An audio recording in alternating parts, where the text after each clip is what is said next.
आजच्या या लेक्चरमध्ये आपण Darwin's theory of natural selection आणि लॅमार्किझम या संदर्भात माहिती जाणून घेणार आहोत. सर्वप्रथम Darwin's theory of natural selection.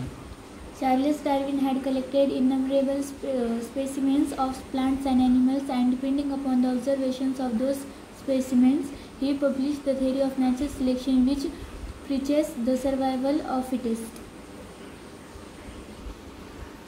आता चार्लस डार्विन यांनी प्लांट्स आणि ॲनिमल्सचे असंख्य असे स्पेसिमन्स अर्थातच नमुने जे आहेत ते कलेक्ट केले आणि त्या स्पेसिमनचं जे ऑब्झर्वेशन आहे त्या ऑब्झर्वेशनच्या आधारे त्याने एक थेरी पब्लिश केली, ज्या थेरीला आपण थेरी ऑफ नॅचरल सिलेक्शन म्हणू. आणि ही थेरी प्रीचेस अर्थातच जी उपदेश करते तर ते उपदेश आहे सर्वायवल ऑफ द फिटेस्ट, म्हणजे जो सर्वात फिट आहे तो स्वतःचं अस्तित्व कायम ठेवू शकतो.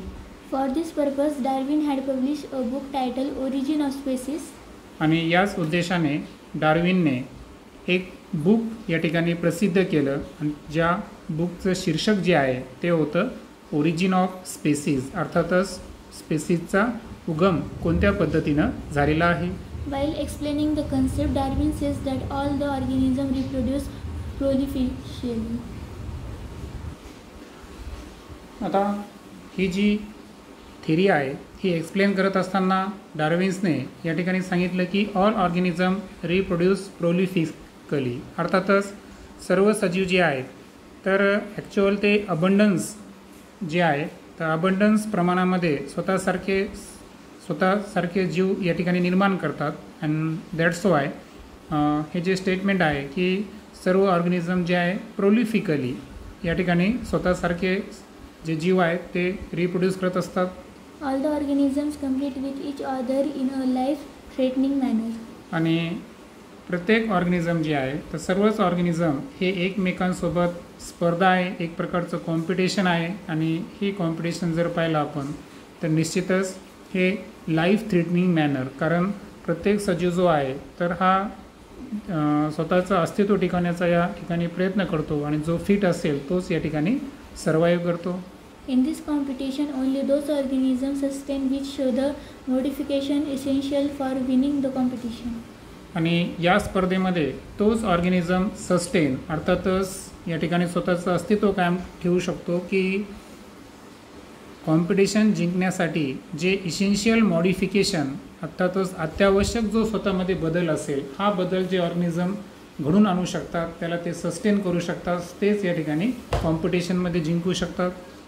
However, besides this, natural selection also plays important role because nature selects only those organisms which are fit to live and the rest perish. आणि या व्यतिरिक्त जर पाहिलं आपण तर जे नॅचरल सिलेक्शन आहे हा सुद्धा या ठिकाणी एक इम्पॉर्टंट रोल प्ले करतो. कारण आपल्याला माहीत आहे की नेचर त्याच ऑर्गॅनिझमची निवड करेल की जो ऑर्गॅनिझम जगण्यासाठी कसा असेल, फिट असेल. आणि जे जगण्यासाठी फिट नाहीत तर अशा ऑर्गॅनिझम जे आहेत तर हे सर्व ऑर्गॅनिझम काय होतील, पेरिश म्हणजे नष्ट होतील.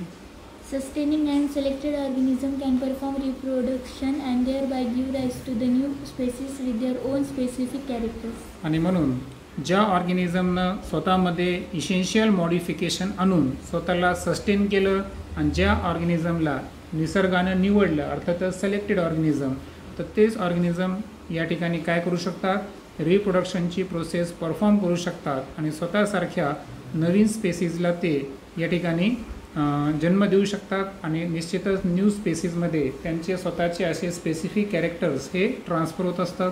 Darwin's theory of natural selection was widely accepted for long duration. आणि बऱ्याच काळापर्यंत जी डार्विनची थिअरी आहे नॅचरल सिलेक्शनची ही जगमान्य होती. However, some objections were raised against the theory. आता या थिअरी संदर्भात काही ऑब्जेक्शनसुद्धा आपल्याला पाहायला मिळतील. त्यामध्ये काही 3 प्रमुख ऑब्जेक्शनबद्दल आपण डिस्कस करू. Natural selection is not the only factor responsible for evolution.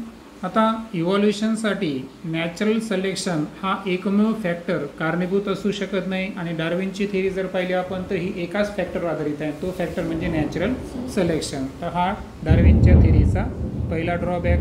Darwin did not mention any explanation about useful and useless modifications. आता इसेन्शियल मॉडिफिकेशननं जे ऑर्गॅनिझम्स आहेत ते सस्टेन करू शकतात हे डार्विनने सांगितलं. मात्र मॉडिफिकेशन हे युजफुल कोणतं आणि युजलेस कोणतं तर या संदर्भात एक्सप्लेनेशन डार्विन देऊ शकला नाही. There is no explanation about slow changes and abrupt changes. आणि चेंजेस जे आहेत हे दोन पद्धतीचे असतात. एक काही चेंजेस हे स्लो चेंजेस असतात आणि काही चेंजेस जे आहेत हे तर अब्रप्ट चेंजेस अर्थातच अचानक आलेले बदल किंवा अनपेक्षित बदल तर या बदला संदर्भात डार्विननं कोणतं एक्सप्लेनेशन दिलेलं नाही. Irrespective of all these objections, Darwin's work on evolution has been a milestone. आता वरती आपण 3 ऑब्जेक्शन्स पाहिले की नॅचरल सिलेक्शन हा एकमेव फॅक्टर असू शकत नाही. त्यानंतर मॉडिफिकेशन हे युजफुल का युजलेस या संदर्भात डार्विनने एक्सप्लेनेशन मेन्शन नाही केलं. आणि त्यानंतर स्लो आणि अब्रप्ट चेंजेस आहे या संदर्भात त्यांनी एक्सप्लेनेशन केलं नाही. आता हे तिन्ही ऑब्जेक्शन जरी असतील मात्र डार्विनचं जे कार्य आहे इव्होल्युशन संदर्भात हे निश्चितच एक प्रकारचं माइलस्टोन आहे, उल्लेखनीय असं कार्य आहे. त्यानंतर introduction to scientist Charles Robert Darwin. The English biologist proposed the theory of evolution. आता हे जे चार्ल्स डार्विन आहेत हे एक इंग्लिश बायोलॉजिस्ट आहे आणि यांनी ॲक्च्युअल थिअरी ऑफ इव्होल्युशनला प्रपोज केलेला आहे. He showed that all the species of living organisms have been gradually evolved over the period of thousands of years from common ancestor. आणि Charles डार्विनने हे सांगितलेलं आहे की कॉमन ॲन्सेस्टर जे आहेत तर यांच्यामध्ये हजारो वर्षाचा जो कालावधी आहे तर या कालावधीमध्ये त्यांच्यामध्ये ग्रॅज्युअली इव्होल्युशन झालं, उत्क्रांती होत गेली आणि हळूहळू लिव्हिंग ऑर्गॅनिझमच्या सर्व स्पेसीज या निर्माण झालेल्या आहेत. तर अशा पद्धतीचं जे प्रिन्सिपल आहे हे चार्ल्स डार्विन यांनी मांडलेलं आहे. अर्थातच त्यांचं म्हणणं होतं की जे लिव्हिंग ऑर्गॅनिझमच्या ज्या सर्व स्पेसीज आहे यांचा ॲन्सेस्टर कसा होता, कॉमन होता. He proposed that principle of natural selection is responsible for this evolution. आणि आताच आपण ऑब्जेक्शनमध्ये सुद्धा पाहिलं आहे की एकच फॅक्टर त्यांनी नॅचरल सिलेक्शन हा एकमेव फॅक्टर आहे हा प्रिन्सिपलच त्यांनी रिस्पॉन्सिबल ठरला इव्होल्युशनच्या संदर्भात. त्यानंतर सेकंड पाहू आपण Lamarckism. Jean Baptiste. Lamarck proposed that morphological changes occurring in living organisms are responsible for evolution, and the reason behind those morphological changes is activities or laziness of that organisms. He called this concept as principle of use or disuse of organs. आता gene Baptist लॅमार्क तर यांनी एक लॅमार्किझम हे principal propose केलं आणि यामध्ये ते सांगतात की जे लिव्हिंग ऑर्गॅनिझममध्ये जे मॉर्फॉलॉजिकल चेंजेस आहेत, ओके, अर्थातच जे बाहेरून दिसणारे कॅरेक्टर्स आहे एखाद्या ऑर्गॅनिझमचा शेप, साईज याला आपण मॉर्फॉलॉजिकल चेंजेस म्हणतो. तर लिव्हिंग ऑर्गॅनिझममध्ये जे काही मॉर्फॉलॉजिकल चेंज व्हायले तर याला रिस्पॉन्सिबल जो असतो तो घटक असतो इव्होल्युशन. आणि हे जे मॉर्फॉलॉजिकल चेंजेस ऑर्गॅनिझममध्ये येतात तर याच्यामागे ऑर्गॅनिझमच्या ॲक्टिव्हिटीज किंवा लेझीनेस हे कारणीभूत असतं. आणि डेफिनेटली ही जी कन्सेप्ट आहे या कन्सेप्टला त्यांनी नाव दिलं होतं principle of use or disuse of organs. Further, he said that the neck of giraffe has become too long due to browsing on leaves of tall plants by extending their neck for survival generations. आता इथं आपण वरती पाहिलं होतं की काही morphological changes मागं reason काय होते, ॲक्टिव्हिटीज, म्हणजे त्या ठिकाणी ऑर्गनचा काय केला गेला, यूज केला गेला आणि त्याच्यामुळे मॉर्फॉलॉजिकल चेंज आलं. जसं की जिराफ आहे, जिराफनं त्याची जी नेक आहे त्याचं काय केला या ठिकाणी यूज केला. मग त्याच्या जे ॲक्टिव्हिटीज होत्या की टॉल प्लांटवरचे लीव्स त्याला ब्राउज करायचे होते त्यामुळं त्यानं नेकला काय केलं, स्वतःला एक्सटेंड केलं आणि एक्सटेंड केल्यामुळं सेव्हरल जनरेशनपर्यंत एक्सटेन्शनमुळं त्याची जी नेक आहे ती या ठिकाणी काय होत गेली, लॉंग होत गेली. Similarly, shoulders of the iron Smith have become very strong due to frequent hammering movements. आता आपण जर लोहार जर पाहिलं आयरन स्मिथ, ओके, तर ॲक्च्युअल यांच्यामध्ये जर पाहिलं आपण तर सातत्यानं हॅमरिंग मुवमेंट्स जे हातोडीनं ते ठोकत असतात तर हॅमरिंग मुवमेंट्स ही सातत्यानं चालू असते. आणि दॅट्स वाय या ठिकाणी काय झालं, या ठिकाणी यूज ऑफ ऑर्गन्स म्हणजे ॲक्टिव्हिटीज झाली. ॲक्टिव्हिटीजमुळे मॉर्फॉलॉजिकल चेंज काय झाला की जे आयरन स्मिथ होता त्या आयरन स्मिथचे जे मसल्स आहेत ते कसे बनले या ठिकाणी, व्हेरी स्ट्रॉंग बनले. या ठिकाणी जे शोल्डर्स होते Wings of birds like ostrich and emu have become weak due to no use. आणि principle of disuse of organs याच्यामध्ये रिस्पॉन्सिबल कॅरेक्टर कोणता होता? लेझिनेस. लेझिनेसमध्ये सुद्धा लेझिनेसमुळे सुद्धा मॉर्फॉलॉजिकल काय येतो या ठिकाणी चेंज येतो. जसं की जे पंख आहेत ऑस्ट्रिच आणि इमू हे जे दोन पक्षी आहेत तर हे पंखाचं ओढण्यासाठी वापर करतात का?